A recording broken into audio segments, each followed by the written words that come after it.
Outfit చూడండి. Ending వరకు చూడండి. మీకే అర్థమైతది ఎలా ఉందనేసి. ఈ శారీస్ మనం ఆల్రెడీ బయట చూస్తూ ఉన్నాం. స్మాల్ ఫ్లవర్స్‌తో యెల్లో మీద వస్తాయి. బట్ అది ఇది కాదండి. చాలా డిఫరెన్స్ ఉంది దానికి దీనికి.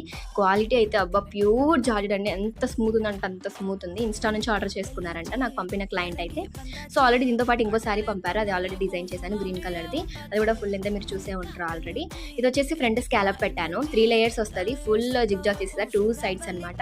ఈ ప్రిల్స్ అనేవి ఔట్ సైడ్ ప్రిల్స్ అనమాట. బయటికి పెట్టేస్తాను ఫ్రిల్స్ అనేవి. 3 లేయర్స్ వస్తది. ఫుల్ లెంగ్త్ చాలా బాగా వచ్చింది అవుట్‌ఫిట్. ఎండింగ్ వరకు చూసేసి ఎలా ఉందో కామెంట్ చేయండి. బ్యాక్ అయితే ఏం పెట్టలేదు. హై నెక్ పెట్టేశాను. ఇక్కడ ఫ్రంట్ సైడ్ చూడండి స్కాలప్ ఎంత నీట్‌గా ఉందో. అండ్ హ్యాండ్స్ అయితే ఇలా కొంచెం పఫ్ స్లీవ్స్ లాగా పెట్టేశాననమాట. ఇక్కడ ఎల్బో దగ్గరికి వచ్చేస్తాయి. ఫ్రంట్ అయితే ప్రిన్స్ కట్ పెట్టాను. ఇదనమాట టోటల్ అవుట్‌ఫిట్. చాలా ఉందనమాట. గోల్ అయితే చాలా బాగుంది. అండ్ ఫుల్ శారీ పెట్టేశాను. ఈ సైజ్ వచ్చేసి డబుల్ ఎక్స్ఎల్ అనమాట. అవుట్‌ఫిట్ చూసాక తప్పకుండా కామెంట్ చేయండి ఎలా ఉందనేసి. నాకైతే చాలా బాగా నచ్చింది. లైక్ చేయండి. ఫాలో అవ్వడం అసలు మర్చిపోకండి.